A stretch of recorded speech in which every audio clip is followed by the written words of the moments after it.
Welcome to the Stephen Mansfield Podcast.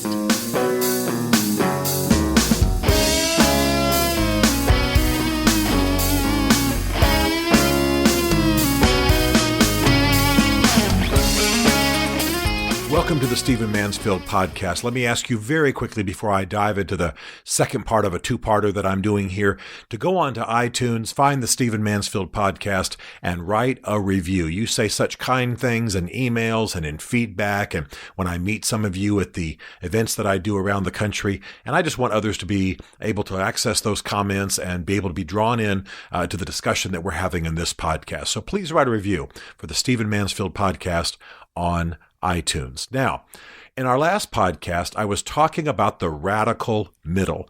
I was saying that I am not afraid of political conflict. I am not afraid of these government shutdowns that have an over budget. It's the way the founding fathers designed it. They believe that men are corrupt. They believe that men will dominate each other. They wanted conflict set into the system. They wanted separation of powers. They wanted a power of veto. They wanted consensus to win and for people to have to debate and come to conclusions. And so I was talking last time about how I find myself constantly slightly right of center in American politics. And it's not because, I'm just a weak personality and, the old joke, there's nothing in the middle of the road except dead skunks and yellow lines. I know, but that's not why I end up there. I think about my principles. I think about what I believe, and I end up somewhere just right of center on most issues. Now, there are a few issues on the American spectrum of political life. I end up further to the right. For example, I'm stridently anti-abortion, except in a few cases. And I feel very strongly about that, very, very, very fiercely about that, because I believe that an abortion is a taking of a human life. And by the way, I think it's also anti-women. On the global reach, most of the children who are aborted in the womb are females because they're considered lesser. Certainly that's been the case in China. And so I think it's an anti-feminist, anti-woman issue. I also think abortion's the taking of a human life. So these are positions I hold very strongly. Some of them land me further right, but for the most part, I find myself in the middle. And in American politics, I find that most people who are outspoken in American politics are abandoning the middle. I mean, if you look at Fox News and you look at MSNBC, I've been on both. I'm not criticizing them, but MSNBC is pretty far to the left for the most part, and Fox News is increasingly moving to the right. And so where's the middle? Where's the voice for the middle? CNN ranges in there somewhere, depending on what the issue is, but most Americans, surveys show, are slightly right of center. I think we live in, as George Will, the Washington Post columnist, has said often, we live in a center-right country, and that's where I find myself. So it's a strange kind of place to be, because I'm not there because I'm constantly triangulating political opinions. I'm not there because I'm constantly reconciling two opinions who have been handed to me, because I'm not courageous enough to take one side or the other. I'm there because it's what I genuinely believe. For example, I absolutely believe in a free market. I think we should have a free market. I think it's the engine that has produced most of the prosperity in the world. I think everyone in America should be allowed to achieve, to own a business, to start an enterprise of some kind. I don't think there ought to be any bias in that. I believe in that. However, I do not believe that we ought to be living in a state, in a country, in which corporations have blended in and merged in with the apparatus of the federal government or state government. In other words, I don't think we ought to be living in a corporate state. I think private ought to be private, and it shouldn't be funded by the federal. In other words, have a business, grow a business, let it become large, but let it not take on the authority of government. Let it not become enmeshed in government. Let it not buy its way into government. The very definition of fascism is that the state and large corporations merge and basically represent each other's interests. I'm not in favor of that kind of thing. Why? Because I believe in a free market. Because I believe that when you have fascism, when you have the state and the private corporations blending together and serving each other's purposes, and the one being bought by the other, so to speak, I think individual freedom diminishes. And I believe in individual freedom above just about everything except morality when it comes to public life.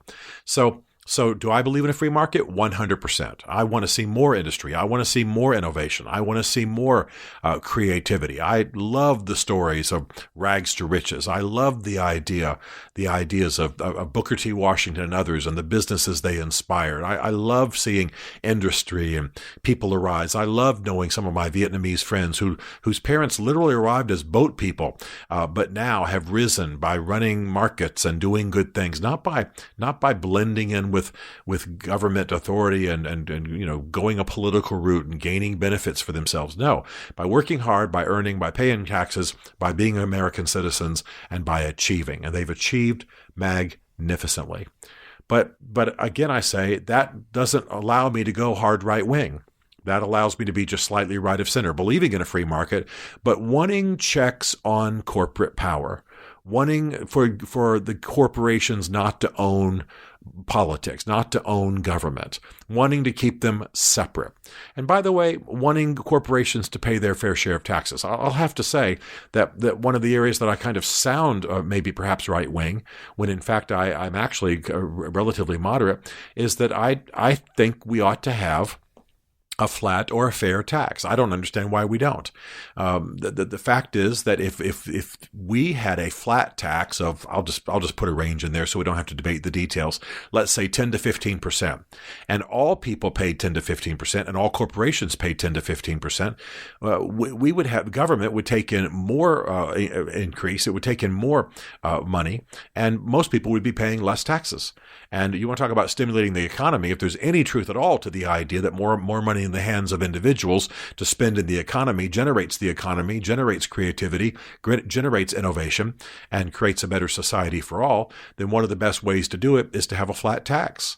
So, in fact, I got to tell you, most people could end up with a 20% tax rate. They would cut their taxes, and the government would take in more money. So here's a situation where, again, I want individual freedom. I want fairness. The idea that Bill Gates can complain and other Warren Buffett and others can complain that they actually pay a lower tax rate than their secretaries do is just immoral. Again, is this hard right wing? Is this hard left wing? Have I become a socialist? Have I joined Karl Marx? No, I'm in the radical middle. Let's have fair across the board taxes. Let's have individuals paying taxes. Let's have corporations paying taxes. Why in the world in America does the NFL, the National Football League, how in the world do you get away with the National Football League not paying taxes? Come on, that's crazy. That's crazy. Somebody bought themselves a privilege. And while I love football and love it at the college level and love it at the pro level, and if you know anything about me, I'm a crazy Notre Dame fan, and I helped just to a very small degree chaplain the Redskins, and I'm a crazy Washington Redskins fan. The fact of the matter is, I think the NFL should be paying taxes. How did they become a nonprofit corporation, for heaven's sakes? They're not a church. And so it's not radical hard right wing or radical left wing for me to say that. It's just common sense. So we could have a fairer tax system in America by actually charging most Americans less tax, but by having an across-the-board tax rate. It's unbelievable that there are wealthy people who say, quite frankly, I didn't pay any taxes last year because I had businesses that went under or because I did other things, and somehow I ended up paying actually no tax. When the average American is paying somewhere between 20 and 40% of their income in tax. The average American is paying somewhere between 20 to 40% of their income in tax. Now that's unnecessary. It's unnecessary. Certainly not when the NFL is paying no tax at all. So what I'm commending here, what I'm trying to deal with, what I'm trying to talk about is the fact that the middle has been abandoned. And that people on the left and the right, the talking heads on the left and the right, talk about the middle as though it's the place for scaredy cats, as though it's the place for people who don't know what they believe, as though it's the place for people who just can't seem to come to an opinion. Well, I have very clear opinions I'm strongly in favor of, opinions that I'll speak to anytime, opinions that I believe in. And they didn't come by reconciling left and right. They came I hope in every case, by looking at what was moral first. In my case as a Christian, yes, what's biblical? Moral and biblical are almost the same thing for me.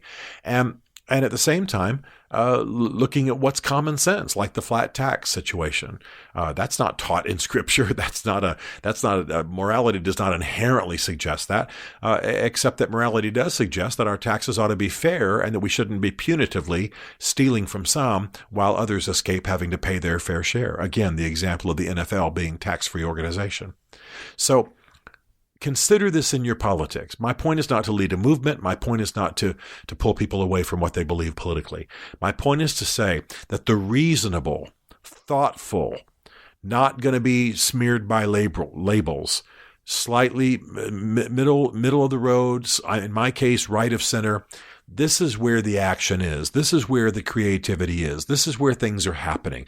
This is where ultimately the wingnuts end up. You can scream all you want on a Fox or an MSNBC or a CNN show, and that's fine. But ultimately, when it comes down to governing, we have to come to some reconciliation. We have to contend, but eventually we have to synthesize. Eventually, we have to come to ideas that work. This is what great statesmanship does. This is what it means to be thoughtful. This is where America is. And as I've said many times, and I said it last time in this podcast, as George Will of the Washington Post is often reporting, we are a center-right country. That's where most Americans land.